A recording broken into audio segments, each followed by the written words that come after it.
ಎಲ್ಲರಿಗೂ ನಮಸ್ಕಾರ. ಮತ್ತೊಂದು ಹೊಸ ವಿಡಿಯೋಗೆ ಎಲ್ಲರೂ ಚೆನ್ನಾಗಿದ್ದೀರಾ ಅಂತ ಅಂದ್ಕೊಂಡಿದ್ದೀನಿ. ನಾನು ಕೂಡ ಚೆನ್ನಾಗಿದ್ದೀನಿ ಅಂತ ಹೇಳ್ತಾ, ಸೊ ಇವತ್ತಿನ ವಿಡಿಯೋದಲ್ಲಿ ಫ್ರೆಷರ್ಸ್ಗೆ ಯಾವ ಥರ ಎಲ್ಲ ಜಾಬಲ್ಲಿ ಸ್ಕ್ಯಾಮ್ ಆಗುತ್ತೆ ಮತ್ತು ಈ ಪ್ರೊಸೀಜರ್ಸ್ ಸ್ಕ್ಯಾಮ್ನ ಯಾವ ರೀತಿ ಆಗುತ್ತೆ ಅಂತ ಹೇಳಿ ಈ ವಿಡಿಯೋದಲ್ಲಿ ತಿಳಿಸ್ತಾ ಹೋಗ್ತೀನಿ. ಬನ್ನಿ, ಆಗಿದ್ರೆ ವಿಡಿಯೋ ಸ್ಟಾರ್ಟ್ ಮಾಡೋಣ.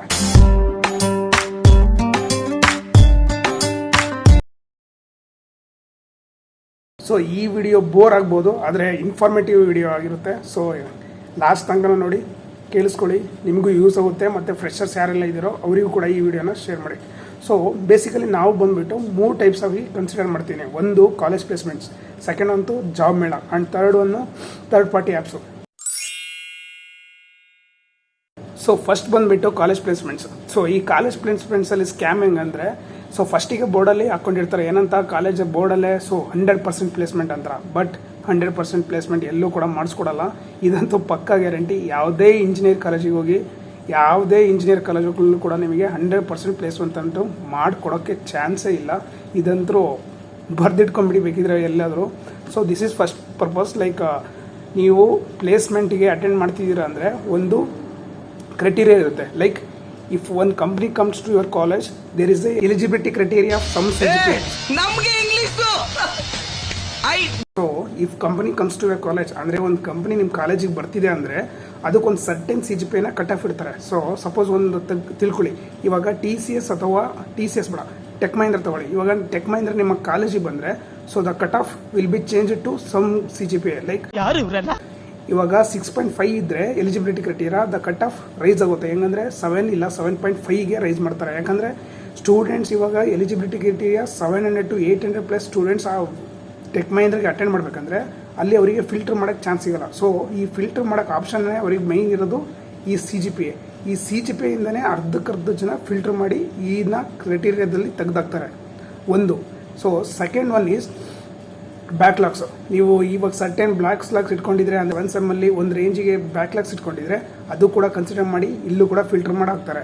ಇನ್ನೊಂದು, ಕಾಲೇಜ್ ಪ್ಲೇಸ್ಮೆಂಟ್ಸಲ್ಲಿ ನೀವು ಯಾವುದೇ ಒಂದು ಪ್ಲೇಸ್ಮೆಂಟ್ ಅಟೆಂಡ್ ಮಾಡ್ತಿದ್ರೆ ಅಲ್ಲಿ ನೀವು ಅಕಸ್ಮಾತ್ ಕಾಪಿ ಹೊಡೆದಾಗಿರ್ಬೋದು ಅಥವಾ ಏನೋ ಒಂದು ಸೆಲ್ ಫೋನ್ ಯೂಸ್ ಮಾಡ್ತಿರ್ಬೋದು, ಅಲ್ಲಿ ಸಿಗಾಕೊಂಡ್ರೆ ನಿಮಗೆ ಆ ಪ್ರೊಸೀಜರಿಂದನೇ ತೆಗ್ದಾಕೋ ಚಾನ್ಸಸ್ ಕೂಡ ಜಾಸ್ತಿನೇ ಇರುತ್ತೆ. ಓಕೆನಾ? ಇನ್ನೊಂದು ಪಾಯಿಂಟ್ ಏನಂದರೆ, ಹೌದು ಒಂದೊಂದು ಕಾಲೇಜಲ್ಲಿ 100% ಪ್ಲೇಸ್ಮೆಂಟ್ ಅಂತ ಅಂತಾರೆ. ಸೊ ಈ 100% ಪ್ಲೇಸ್ಮೆಂಟ್ ಯಾವ ರೀತಿ ವರ್ಕ್ ಆಗುತ್ತೆ ಅಂತಲೂ ಹೇಳ್ತೀನಿ, ಕೇಳ್ಕೊಡಿ. ಸೊ ಒಂದು 20 to 30 ಕಂಪ್ನೀಸ್ ಟೆಕ್ ಕಂಪ್ನೀಸ್ ಕರೀತಾರೆ. ಸೊ ಈ ಟೆಕ್ ಕಂಪ್ನೀಸಲ್ಲಿ ನಾನು ಹೇಳ್ದಂಗೆ ಎಷ್ಟೊಂದು ಕಂಪ್ನೀಸಿಗೆ 6.5 CGPA ಇಟ್ಟು ಅಲ್ಲಿ ಫಿಲ್ಟರ್ ಮಾಡ್ತಾರೆ. ಇನ್ನೊಂದು ಸಮ್ ಕಂಪ್ನೀಸ್ಗೆ 7 CGPA ಇಟ್ಟು ಅಲ್ಲಿ ಫಿಲ್ಟರ್ ಮಾಡ್ತಾರೆ. ಇನ್ನೂ ಸಮ್ ಕಂಪ್ನೀಸಿಗೆ 8 CGPA ಇಟ್ಟು ಅಲ್ಲೂ ಕೂಡ ಫಿಲ್ಟರ್ ಮಾಡಿ ಹಾಕ್ತಾರೆ. ಸೊ ಇದರಲ್ಲಿ ಒಂದು ಗೊತ್ತಾಗ್ತಿರೋದು ಏನಂದರೆ, ನಿಮ್ಮ CGPA 6.5 ಇದ್ದರೆ ಸಾಕು ಅಂತ ಹೇಳಿ ತಿಳ್ಕೊಳ್ಳೇಬಾರ್ದು. So the thing is you have to maintain 7.5 CGPA to attend all the companies where the companies come to your college. This you have to keep in your mind. So ಇದು ನೀವು ತಿಳ್ಕೊಬೇಕಾಗಿರೋದು ಒಂದೇ, CGPA ಕೂಡ matter ಆಗುತ್ತೆ ಅಂತ. ಇನ್ನೊಂದು ಹೇಳ್ದಂಗೆ 100% placement ಕೂಡ ಮಾಡಿಸ್ತಾರೆ ಅಂತ. ಸೊ ಈ 100% ಪ್ಲೇಸ್ಮೆಂಟ್ ಯಾವ ರೀತಿ ಮಾಡಿಸ್ತಾರೆ ಅಂದರೆ, ಒಂದು ಸೇಲ್ಸ್ ಕಂಪ್ನೀಸ್ ಕೂಡ ಕರ್ಸೋಕ್ಕೆ ಸ್ಟಾರ್ಟ್ ಮಾಡ್ತಾರೆ. ಸೊ ಈ ಸೇಲ್ಸ್ ಕಂಪ್ನೀಸ್ ಕೂಡ ಕರೆಸಿ ನಿಮ್ಮ ಪ್ಲೇಸ್ಮೆಂಟ್ ಮಾಡಿಸಿದ್ರೆ ಅಲ್ಲೂ ಕೂಡ 100% ಪ್ಲೇಸ್ಮೆಂಟ್ ತೋರ್ಸೋಕ್ಕೆ ಆ ಕಾಲೇಜಿಗೆ ಒಂದು ಇದು ಸಿಗುತ್ತೆ. ಸೊ ಲೈಕ್ ನಮ್ಮ ಕಾಲೇಜಲ್ಲೂ ಕೂಡ 100% ಪ್ಲೇಸ್ಮೆಂಟ್ ಆಗಿದೆ, even in sales, even in tech, both are with consider. ಇವಾಗ ಎರಡೂ ಕೂಡ ಕನ್ಸಿಡರ್ ಮಾಡಿ ನಮ್ಮದ್ರಲ್ಲಿ ಎರಡೂ ಕೂಡ ಆಗಿದೆ. ಸೊ 100% ಪ್ಲೇಸ್ಮೆಂಟ್ ಕೊಟ್ಟಿದ್ದೀವಿ ಅಂತ ಹೇಳಿ ಒಂದು ಬೋರ್ಡಿಗೋಸ್ಕರ ಈ ಸ್ಕ್ಯಾಮ್ನ ನಡೆಯುತ್ತೆ. ಸೊ ಅಲ್ಲಿ ಎಲ್ಲ ತಿಳ್ಕೊಂಡು ಹೋಗೋದೇನೋ, ಟೆಕ್ ಕಂಪ್ನೀಸಲ್ಲೇ ಮಾಡ್ತಾರಂತ. ಬಟ್ ನೋ, ಸೇಲ್ಸ್ ಕಂಪ್ನೀಸಲ್ಲೂ ಕೂಡ ಮಾಡಿ 100% ಪ್ಲೇಸ್ಮೆಂಟ್ ಅಂತ ಶೋ ಮಾಡಿರ್ತಾರೆ. This is one scam. How the colleges will scam job purpose. So second thing is job ಮೇಳ. ಸೊ ಎಷ್ಟೊಂದು ಕಾಲೇಜಸಲ್ಲಿ ಜಾಬ್ ಮೇಳ ಅಂತ ಹೇಳ್ತಾರೆ. ಎಲ್ಲೆಲ್ಲೋ ಹೋಗಿ ಅಟೆಂಡ್ ಮಾಡ್ತೀರಾ, ಯಾವ್ಯಾವುದೋ ಡಿಸ್ಟಿಕ್ಕಿಗೂ ಅಟೆಂಡ್ ಮಾಡ್ತೀರಾ, ಮತ್ತು ಸಮ್ಮಿಟ್ ಅಂತ ಹೇಳ್ತಾರೆ, ಅಂದರೆ ಜಾಬ್ ಸಮ್ಮಿಟ್ ಅಂತ. ಇದು ಇನ್ನೊಂದು ದೊಡ್ಡ ಸ್ಕ್ಯಾಮ್. ಯಾವ ರೀತಿ ಅಂತ ಹೇಳ್ತೀನಿ, ಕೇಳಿಸ್ಕೊಳ್ಳಿ. ಸೊ ಒಂದು ಕಾಲೇಜಲ್ಲಿ ನಿಮಗೆ ಜಾಬ್ ಡ್ರೈವ್ ಇದೆ ಅಂತ ಹೇಳಿ ಕರೀತಾರೆ.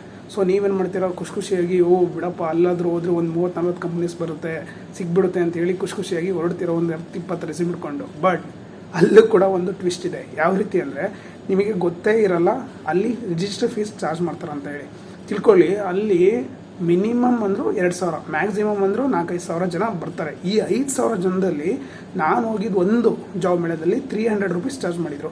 ಈ 300 ರೂಪೀಸ್ಗೂ ಲೆಕ್ಕ ಹಾಕೊಂಡೋದ್ರೆ 3,000 ಇಲ್ಲ 4,000 ಜನ ಆಗೋಕ್ಕೆ ಎಷ್ಟು ಸಾವಿರನೋ ಎಷ್ಟು ಲಕ್ಷ ಆಗುತ್ತೋ ನೀವೇ ಲೆಕ್ಕ ಕೊಡಿ. ಇದು ಸೆಕೆಂಡ್ ಸ್ಕ್ಯಾಮು. ಹೌದು, ಜಾಬ್ ಮೇಳದಲ್ಲಿ ಕೂಡ ಕೆಲಸ ಕೊಡಿಸ್ತಾರೆ, ಬಟ್ ನಾಟ್ ಇನ್ ಟೆಕ್. ಅದು ಕೂಡ ಹೇಳ್ತೀನಿ, not in tech but in sales.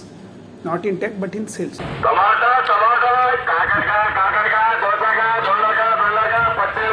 ಸೇಲ್ಸಲ್ಲಿ ಕೊಡಿಸ್ತಾರೆ, ಎಷ್ಟೊಂದು ಕಂಪ್ನಿ ಸೇಲ್ಸಲ್ಲಿ ಆಗುತ್ತೆ. ಈ ಸೇಲ್ಸಲ್ಲಿ ನೀವು ಹೋಗಿ ಅಲ್ಲಿ ಕೂಡ ಪ್ಲೇಸ್ ಆಗ್ಬೋದು. ಸೇಲ್ಸ್ ಅಂದರೆ ಗೊತ್ತಲ್ಲ, ಪರ್ ಮಂತಿಗೂ ಕೂಡ ಟಾರ್ಗೆಟ್ ಅನ್ನೋದು ಇದ್ದೇ ಇರುತ್ತೆ. ಇಷ್ಟಿಷ್ಟು ಮಾಡಲೇಬೇಕು ಅಂತ ಇರುತ್ತೆ, ಪ್ರೆಷರ್ ಇರುತ್ತೆ.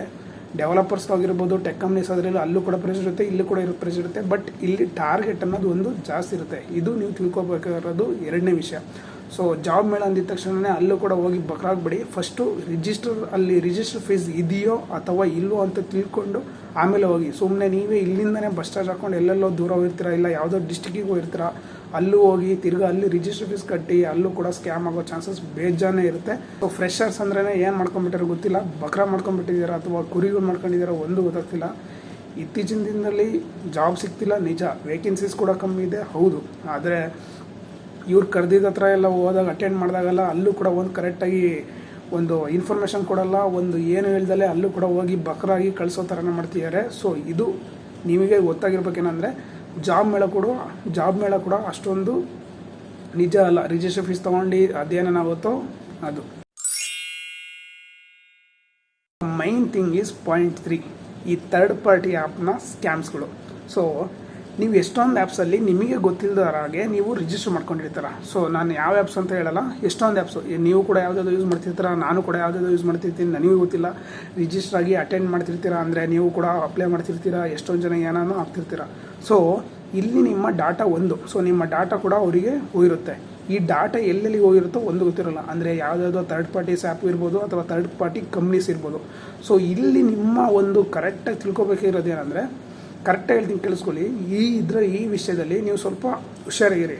ಸೊ ನಿಮಗೆ ಒಂದು ಕಾಲ್ ಬರುತ್ತೆ ಫಸ್ಟಿಗೆ, ಏನಂತ, ಸರ್ ಈ ಥರ ಒಂದು ಕಂಪ್ನಿ ಇದೆ, ಹಿಂಗೆ ನೀವು ಶಾರ್ಟ್ ಲಿಸ್ಟ್ ಆಗಿದ್ರೆ ಈ ಕಂಪ್ನಿಗೆ ಬಂದುಬಿಟ್ಟು ನೀವು ನಿಮ್ಮ ಇಂಟರ್ವ್ಯೂನ ಸ್ಕೆಡ್ಯೂಲ್ ಮಾಡ್ಕೊಳ್ಳಿ ಅಥವಾ ಈ ಟೈಮಿಗೆ ಹೇಳಿ ನಾವು ಸ್ಕೆಡ್ಯೂಲ್ ಮಾಡಲಿ ಇರ್ತೀವಿ ಅಂಥೇಳಿ ನಿಮಗೆ ಹೇಳ್ತಾರೆ. ಬಟ್ ನೀವು ಒಂದು ತಿಳ್ಕೊಂಡಲೇ ಆತರ ಪಟ್ಬಿಟ್ಟು ಬಿಡಪ್ಪ ಶಾರ್ಟ್ ಲಿಸ್ಟ್ ಆಗಿದ್ದೀನಲ್ಲ ಅಂತ ಹೇಳಿ ಓಕೆ ಸ್ಟಾರ್ಟ್ ಮಾಡ್ತೀರಾ. ಬಟ್ ಅಲ್ಲೇ ಟ್ವಿಸ್ಟ್ ಇರೋದು, ನೀವು ಹಂಗಂದಿದ ತಕ್ಷಣ ಫೋನ್ ಮಾಡಿದ ತಕ್ಷಣ ಸರಿ ಸರ್ ಆಯ್ತು ಸರ್ ಅಂತ ಬರೋದಲ್ಲ. So one thing you have to remember is you have to check the number, one thing.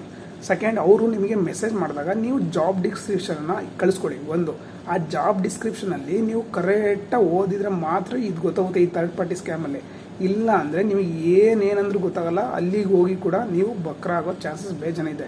ಈ ಯಾವ ರೀತಿ ಜಾಬ್ ಡಿಸ್ಕ್ರಿಪ್ಷನ್ ಅಂದರೆ, ಅವರು ಜಾಬ್ ಡಿಸ್ಕ್ರಿಪ್ಷನಲ್ಲಿ ಮೆನ್ಷನ್ ಮಾಡಿರ್ತಾರೆ ಈ ರೋಲ್ಸಿಗೆ, ಈ ಬ್ರಾಂಚಸ್ಗಳಿಗೆ, ಇದಕ್ಕೆ ಅಂತೇಳಿ ಎಷ್ಟೊಂದು ಮೆನ್ಷನ್ ಮಾಡಿರ್ತಾರೆ. ಬಟ್ ಅಲ್ಲಿ ಕೆಳಗಡೆ ಸಣ್ಣದಾಗಿ ಹಾಕಿರ್ತಾರೆ ಏನಂತ, ಅಪ್ಲಿಕೇಶನ್ ಚಾರ್ಜಸ್ ಆರ್ ಅವೈಲೇಬಲ್ ಅಥವಾ ಇದು login fees charges are available, login fees charges are taken ಅಂತ. ಈ ಲಾಗಿನ್ ಫೀಸ್ ಚಾರ್ಜಸ್ ಅಂತ ಇದೆಯಲ್ಲ, ಅದು ಯಾರು ಕೂಡ ನೋಡಿರಲ್ಲ. ಸೊ ಈ ನೋಡ್ದಲೇ ಇಂಟರ್ವ್ಯೂ ಕೊಡೋಕೆ ಹೋಗ್ತಾರೆ. ಸೊ ಇಲ್ಲಿ ಏನಾಗೋದಂದರೆ, ನಮ್ಮಂಥ ಬಕ್ರುಗಳು ಅಂದರೆ ಕುರಿಗಳು, ಫ್ರೆಷರ್ಸು ಅದನ್ನ ತಿಂಕೆ ಮಾಡ್ದಲೆ ಏನು ಮಾಡ್ತೀವಿ, ಆತುರದಿಂದ ಅಥವಾ ಏನೇ ಆಗಿರಲಿ ಹೋಗ್ಬಿಟ್ಟು ಇಂಟರ್ವ್ಯೂ ಕೊಡೋಕ್ಕೆ ಅಂತ ಹೋಗಿ ಅವ್ರು ಎಲ್ಲಿ ಕಳೆದಿದ್ದ ಜಾಗದಲ್ಲಿ ಹೋಗ್ತೀವಿ. ದ ಟರ್ನಿಂಗ್ ಪಾಯಿಂಟ್ ಏನಂದರೆ, ಆ ಕಂಪ್ನಿ ನೀವು ಮ್ಯಾಪಲ್ಲಿ ಹುಡುಕಿದ್ರು ಕೂಡ ನೀವು ಸಿಗಲ್ಲ. ಆ ಸಿಕ್ಕಿದ್ರು ಕೂಡ ಆ ಕಂಪ್ನಿ ಸ್ಟಾರ್ಟಪ್ ಅಂದ್ಕೊಂಡು ನೀವು ಹೋಗ್ತೀರ. ಯಾವ ರೀತಿ ಅಂದರೆ, ಅದು ಒಂದು ಸೆಕೆಂಡ್ ಫ್ಲೋರಲ್ಲೋ ಇಲ್ಲ ಥರ್ಡ್ ಫ್ಲೋರಲ್ಲೋ ಈ ರೀತಿಯಲ್ಲಿ ಮೆನ್ಷನ್ ಮಾಡಿರ್ತಾರೆ. ಇಲ್ಲಿ ನೀವು ಕೆಳಗಡೆ ಹೋಗಿದ ತಕ್ಷಣ ಒಬ್ಬ ಇರ್ತಾನೆ, ಏನಂತ, ಸರ್ ಇಂಟರ್ವ್ಯೂಗೆ ಬಂದಿದ್ದೀರಾ ಅಂತ ಕೇಳೋಕ್ಕೆ. ಸೊ ಹ್ಞೂ ಸರ್ ಅಂತ ನೀವು ಅಂದ್ಕೊಂಡು ಹೋಗ್ತೀರಾ. ಸೊ ಅವನೊಬ್ಬ ಅಲ್ಲಿ ಬಕ್ನ ಮಾಡಿಸ್ತಾರೆ ನಿಮಗೆ. ಸೆಕೆಂಡು ಒಬ್ಬ ರೆಸ್ಯೂಮ್ ಇಸ್ಕೊಂತಾನೆ, ಸರ್ ನಿಮ್ಮ ರೆಸ್ಯೂಮ್ ಕೊಡಿ ಅಂತೇಳಿ. ಅವನು ಒಬ್ಬೊಬ್ರಿಗೆ ಬಂದಂಗೆ ಕೆಳಗಡೆ ಇಟ್ಕೊಂಡು ಹೋಗ್ತಾವನೆ. ಈ ಕೆಳಗಡೆ ಇಟ್ಕೊಂಡು ಹೋದಾಗ ಒಬ್ಬೊಬ್ಬರಿಗೆ ಕರೀತಾರೆ. ಅಲ್ಲಿ HR ಅಂತಲೇ ಗೊತ್ತಿರಲ್ಲ, ಅವ್ರು ಏನು ಕ್ವಾಲಿಫಿಕೇಷನ್ ಆಗಿರುತ್ತೋ ಅದು ಗೊತ್ತಿರಲ್ಲ, ಏನೇನಾಗಿರುತ್ತೋ ಅದು ಗೊತ್ತಿಲ್ಲ. ಕ್ವಾಲಿಫಿಕೇಷನ್ ಆಗಿರುತ್ತೆ ಒಂದು, ಅವ್ರು ತಗೊಳ್ಳೋದು ಇಂಟರ್ವ್ಯೂ ಒಂದು ಏನೋ ಗೊತ್ತಿಲ್ಲ. ಸೊ ರೆಸ್ಯೂಮ್ ಕಳಿಸ್ಕೊಂಡು ನಿಮ್ಮ ಇಂಟರ್ವ್ಯೂಗೆ ಕರೀತಾರೆ. ಇನ್ನು ಫುಲ್ಲು ಪುರಾಣ ಕತೆಗಳು ಅವ್ರದ್ದು, ಹಂಗೆ ಆಳ ಮೂಳ ಕಂಪ್ನಿ ನಮ್ದು ಇಷ್ಟು ಜೊತೆ ಟೈಅಪ್ ಆಗಿದೆ, ನಮ್ದು ಇಷ್ಟಿಷ್ಟು ದೊಡ್ಡ ಮೂಳ ಅಮೆಝಾನ್, ಮೈಕ್ರೋಸಾಫ್ಟ್ ಅಂತಲೇ ಹೇಳ್ಬಿಡ್ತಾರೆ. ಈ ಥರ ಕಂಪ್ನೀಸಿಗೆಲ್ಲ ಟೈಅಪ್ ಆಗಿದೆ ಅಂತ ಹೇಳ್ತಾರೆ. ಸೊ ಇಲ್ಲಿ ಎಲ್ಲ ಮುಗಿಸಾದ್ಮೇಲೆ ಒಂದು ವಿಷಯ ಹೇಳೋದೇನೆಂದರೆ, ಸರ್ ನಮಗೆ ಲಾಗಿನ್ ಚಾರ್ಜಸ್ಸಿಗೆ 2000 ರೂಪೀಸ್ ಇಲ್ಲ 500 ರೂಪೀಸ್ ಇಲ್ಲ 1000 ರೂಪೀಸ್ ಈ ಥರ ಅಂತ ಹೇಳಿ ಕೇಳ್ತಾರೆ. ಸೊ ಇಲ್ಲಿ ಯಾವುದೇ ಜಾಬ್ಗಳಿಗೆ ಒಂದು ತಿಳ್ಕೊಬೇಕೇನೆಂದರೆ, ಯಾವುದೇ ಜಾಬ್ಗಳಿಗೆ ₹1 ಕೂಡ ತಗೊಳ್ಳೋ ಹಾಗಿಲ್ಲ. ಸೊ ಇಲ್ಲಿ ನೀವು ₹1 ಕೇಳ್ತಿದ್ದಾರೆ ಅಂದರೆ ಅದು ಸ್ಕ್ಯಾಮ್ ಅಂತಲೇ ಅರ್ಥ. ಸೊ ಈ ಥರ್ಡ್ ಪಾರ್ಟಿ ಆ್ಯಪ್ಸಲ್ಲಿ 2000 ಅಥವಾ 1000 ಕೂಡ ಕೇಳೋ ಚಾನ್ಸಸ್ ತುಂಬಾ ಇರುತ್ತೆ. ಸೊ ಇದು ನೀವು ತಿಳ್ಕೊಬೇಕಿರೋದು ಒಂದು. ಇನ್ನೊಂದು ಏನಂದರೆ, ಈ ವಿಷಯದಲ್ಲಿ ಬಕ್ರ ಆಗಿಬಿಡ್ತಾರೆ ಜನರು. ಏನಂತ ಬಿಡು 1000 ರೂಪಾಯಿ ಯಾವ ಲೆಕ್ಕ, ಇಷ್ಟು ಕೆಲಸ ಹುಡುಕಿದ್ರು ಸಿಕ್ಕಿಲ್ಲ ಇವಾಗ ಏನೋ ಅಂತ ಹೇಳ್ಬಿಟ್ಟು 1000 ರೂಪಾಯಿ ಕೊಟ್ಟು ಬರೀತಾರೆ. ಸೊ ಅಸೆಸ್ಮೆಂಟ್ ತೊಗೊಂಡ್ಬಿಟ್ಟು ಅಸೆಸ್ಮೆಂಟಲ್ಲೂ ಕೂಡ ಪ್ರೊಸೀಜರ್ ಇದೆ. ಏನಂದರೆ ನೀವು ಪಾಸ್ ಆದರೆ ಅಂದರೆ ಅಸೆಸ್ಮೆಂಟ್ ಕ್ಲಿಯರ್ ಆದರೆ ಮಾತ್ರ ನೀವು ನೆಕ್ಸ್ಟ್ ಪ್ರೊಸೀಜರ್ ಅಥವಾ ನೆಕ್ಸ್ಟ್ ಕಂಪ್ನೀಸ್ ಜೊತೆಗೆ ನಿಮಗೆ ಕಳಿಸ್ಕೊಡ್ತೀನಿ ಅಂತ ಹೇಳ್ತಾರೆ. ಆದರೆ ಪಕ್ಕ ಡುಬಾಕ್ ನನ್ನ ಮಕ್ಕಳು ಅಸೆಸ್ಮೆಂಟ್ ಕ್ಲಿಯರ್ ಆಗಿಲ್ಲ ಅಂತಲೇ ನಿಮಗೆ ಕಳಿಸ್ಬಿಟ್ಟು, ಅಥವಾ ಅಸೆಸ್ಮೆಂಟ್ ಕ್ಲಿಯರ್ ಆಗಿದ್ದು ಕೂಡ ಸರ್ ನಾವು ಅವ್ರಿಗೆ ಕಳಿಸಿದ್ದೀವಿ ವೆಯ್ಟ್ ಮಾಡಿ ಅಂತ ಹೇಳಿ ಕೂರಿಸ್ಬಿಡ್ತಾರೆ. ಸೊ ಇದು ನಡೆಯೋವಂಥ ಪ್ರೊಸೆಸ್ಸು. ಅಲ್ಲಿ ನೀವು ಏನು ಮಾಡಿದ್ರೂ ಅದಾಗಲ್ಲ. ಅದು ಒಳ್ಳೆ ಥರ ಕನ್ಸಲ್ಟೆನ್ಸಿ ಟೈಪು. ಯಾವನಾರು 500 ರೂಪಾಯಿ 1000 ರೂಪಾಯಿ ತಗೊಂಡು ಕೆಲಸ ಕೊಡಿಸ್ತಾನೆ, ನೀವೇ ಅರ್ಥ ಮಾಡ್ಕೊಂಬಿಡಿ. ಅದು ಈ ಟೈಮಲ್ಲಿ 500 ರೂಪಾಯಿ 1000 ರೂಪಾಯಿಗೆ ಕೆಲಸ ಕೊಡಿಸೋದು ಯಾರು ಕೊಡಿಸ್ತಾರೆ ಹೇಳಿ. ಸೊ ಇದು ಕೂಡ main thing. So the third party apps are very most dangerous. ಅಂದರೆ ಮೋಸ್ಟ್ ಡೇಂಜರಸ್ ಅಂದರೆ ಥರ್ಡ್ ಪಾರ್ಟಿ ಆ್ಯಪ್ಸು. ನೀವು ಹೋಗ್ಬಿಡ್ತೀರಾ 2,000 1,000 ಅನ್ಕೊಂಬಿಟ್ಟು ಖರ್ಚು ಮಾಡ್ತೀರಾ. ಸೊ ಇದನ್ನು ತಿಳ್ಕೊಂಬಿಟ್ಟು ಹೋಗಿ. ಸೊ ಇದು ಯಾಕೆ ಇಷ್ಟು ಒತ್ತು ಹೇಳ್ತಿದ್ದೀನಿ ಅಂದರೆ, ಸೊ ನನ್ನ ಒಂದು ಲೈವ್ ಎಕ್ಸ್ಪೀರಿಯೆನ್ಸ್ ಇದಾಗಿರೋದು. ಸೊ ಅದಕ್ಕೋಸ್ಕರ ನಿಮಗೆ ಇದು ಕೂಡ ನಿಮಗೆ ಆಗಬಾರ್ದು ಅಂತ ಹೇಳ್ತಿದ್ದೀನಿ. ಏನಂದರೆ ಜಾಬ್ ಸಿಕ್ಕಿಲ್ಲ, ಜಾಬ್ ಸಿಗಬೇಕು ಅವು ಅಂತ. ಅದರಲ್ಲಿ ಈ ನನ್ನ ಮಕ್ಕಳು ಈ ಥರ ಥರ್ಡ್ ಪಾರ್ಟೀಸ್ ಆಗಿರ್ಬೋದು ಮತ್ತು ಈ ಜಾಬ್ ಮೇಳ ಸ್ಕ್ಯಾಮ್ಗಳಾಗಿರ್ಬೋದು. ಇವಾಗ ಯಾರೆಲ್ಲ ಜಾಯ್ನ್ ಆಗಿದ್ದೀರಾ ಅವರಿಗೊಂದು ಹೇಳಕ್ಕೆ ಇಷ್ಟಪಡ್ತೀನಿ. ಕಾಲೇಜ್ ಕ್ಯಾಂಪಸ್ ಪ್ಲೇಸ್ಮೆಂಟ್ಸಲ್ಲಿ ನೀವು ಎಷ್ಟು ಹಾರ್ಡ್ ವರ್ಕ್ ಮಾಡ್ತೀರೋ ಅನ್ನೋದು ಇಂಪಾರ್ಟೆಂಟ್ ಅಲ್ಲ, ನಿಮ್ಮ ಲಕ್ಕು ಕೂಡ ತುಂಬಾ ಇಂಪಾರ್ಟೆಂಟ್ ಆಗುತ್ತೆ. ಯಾಕಂದರೆ 90% of luck, 10% of hard work. ಯಾಕಂದರೆ ನೀವು ಆ್ಯಪ್ಟಿಟ್ಯೂಡ್ ಕ್ಲಿಯರ್ ಮಾಡಿದ್ರೇ ನಿಮಗೆ ಟೆಕ್ನಿಕಲ್ ರೌಂಡಲ್ಲಿ ಕೂರಿಸೋದು. ಸೊ ಈ ಆ್ಯಪ್ಟಿಟ್ಯೂಡ್ ರೌಂಡ್ ನೀವು ಹೆಂಗೆ ಕಾಪಿ ಹೊಡಿತೀರೋ ಇಲ್ಲ ಏನು ಮಾಡ್ತೀರೋ ಅದು ಅವ್ರಿಗೆ ಗೊತ್ತಿಲ್ಲ. ಸೊ ನೀವು ಕಾಪಿ ಹೊಡೆದು ಒಂದೊಂದು ಸತಿ ಬರೆದ್ರೂ ಕೂಡ ಕ್ಲಿಯರ್ ಆಗೋ ಚಾನ್ಸಸ್ ಇರೋದೇ ಇಲ್ಲ. ಸೊ ಆ್ಯಪ್ಟಿಟ್ಯೂಡ್ ರೌಂಡ್ನ ಎಲ್ಲ ಕಂಪ್ನೀಸಲ್ಲೂ ಕ್ಲಿಯರ್ ಮಾಡೋಕ್ಕೆ ಟ್ರೈ ಮಾಡಿರಿ. ಇದು ಇನ್ನೂ ಇವಾಗ ಜಾಯ್ನ್ ಆಗಿರುವಂಥ ಇಂಜಿನಿಯರ್ಸ್ಗಳಿಗೆ. ಸೊ ಇನ್ನು ಆದಷ್ಟು ನಿಮ್ಮ ಸ್ಕಿಲ್ಸ್ನ ಡೆವಲಪ್ ಮಾಡ್ಕೊಳ್ಳಿ. ಸೊ ಸ್ಕಿಲ್ಸೇ ನಿಮಗೆ ಹೆಲ್ಪ್ ಮಾಡೋದು, ನಿಮ್ಮ ಕೋಡಿಂಗ್ ನಾಲೆಡ್ಜೇ ನಿಮಗೆ ಹೆಲ್ಪ್ ಮಾಡೋದು, ಬೇರೆ ಯಾವುದು ಲಕ್ಕಲ್ಲ. ಆಫ್ ಕ್ಯಾಂಪಸಲ್ಲಿ ಮಾತ್ರ. ಕಾಲೇಜ್ ಕ್ಯಾಂಪಸಲ್ಲಿ ಸ್ಕಿಲ್ಸು ಕೂಡ ಹೆಲ್ಪ್ ಆಗುತ್ತೆ. ನಿಮ್ಮ ಲಕ್ ಅಂತೂ ಹೆಲ್ಪ್ ನಿಜ ಅಂದರೆ ತುಂಬಾ ವ್ಯಾಲ್ಯೂ ಆಗುತ್ತೆ. ಈ ವಿಡಿಯೋ ನಿಮಗೂ ಕೂಡ ಹೆಲ್ಪ್ ಆಗಿರ್ಬೋದು ಅಥವಾ ಬೇರೆಯವರಿಗೂ ಕೂಡ ಹೆಲ್ಪ್ ಆಗಿರುತ್ತೆ. ಸೊ ಈ ವಿಡಿಯೋನ ಯಾರೆಲ್ಲ ನೋಡ್ತಿರೋ ಅವರು ಕೂಡ ಫ್ರೆಷರ್ಸಿಗೆ ಶೇರ್ ಮಾಡಿ. ಅಕಸ್ಮಾತ್ ಯಾವುದಾದ್ರೂ ಕಾಲೇಜ್ ಬಗ್ಗೆ ನಿಮಗೆ ಇನ್ಫಾರ್ಮೇಷನ್ ಬೇಕಂದರೆ ಕಮೆಂಟ್ ಮಾಡಿ. ಸೊ ನಾನು ಕೂಡ ಅದ್ರ ಬಗ್ಗೆ ವಿಡಿಯೋ ಮಾಡಿ ಹಾಕ್ತಾಯಿದ್ದೀನಿ. ಸೊ ಇನ್ನೊಂದು ಏನಂದರೆ ಕಾಲೇಜ್ ಕೂಡ ಮೈನ್ ಮ್ಯಾಟ್ರ್ ಆಗುತ್ತೆ ನಿಮ್ಮ ಪ್ಲೇಸ್ಮೆಂಟ್ ಪರ್ಪಸ್ಸಿಗೆ. ಸೊ ಕಾಲೇಜ್ ಚೂಸ್ ಕೂಡ ಮಾಡ್ತಿರ್ಬೇಕಾದ್ರೆ ಇವಾಗ ಫ್ರೆಷರ್ಸ್ ಅವರು ಕಾಲೇಜ್ ಚಾಯ್ಸ್ನ ಚೆನ್ನಾಗಿ ಮಾಡಿ. ಯಾಕಂದರೆ ನಿಮ್ಮ ರ್ಯಾಂಕಿಂಗ್ ವೈಸು ನಿಮ್ಮ ಕಾಲೇಜ್ ಸಿಗೋದು.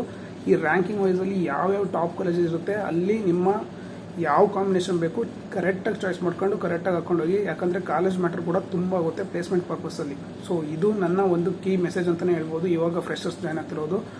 ಸೊ ಇದಾಗಿತ್ತು ಇವತ್ತಿನ ವಿಡಿಯೋ ಇಷ್ಟ ಆಗಿದೆ ಅನ್ಕೊತೀನಿ. ಸೊ ಬೋರ್ ಆಗಿರುತ್ತೆ ಪಕ್ಕ, ಆದರೆ ಇನ್ಫಾರ್ಮೇಟಿವ್ ವಿಡಿಯೋ. ಈ ವಿಡಿಯೋ ಕೂಡ ನಿಮ್ಮ ಫ್ರೆಷರ್ಸ್ಗೆ ಮತ್ತು ನಿಮ್ಮ ಸೀನಿಯರ್ಸ್ಗಳಿಗೆ ಯಾರಿದ್ದಾರೆ ಅವರಿಗೂ ಕಳಿಸಿ. ಯಾರೆಲ್ಲ ಜಾಬ್ ಹುಡುಕ್ತಿದ್ದೀರೋ ಅವರಿಗೂ ಈ ವಿಡಿಯೋನ ಶೇರ್ ಮಾಡಿ. ಮತ್ತೆ ಮುಂದಿನ ವಿಡಿಯೋದಲ್ಲಿ ಸಿಗ್ತೀನಿ. ಅಲ್ಲಿವರೆಗೂ ಅಸೆಯೇ ದುಃಖಕ್ಕೆ ಮೂಲ, ಅಸೂಯೆ ಒಳ್ಳೆಯದಲ್ಲ.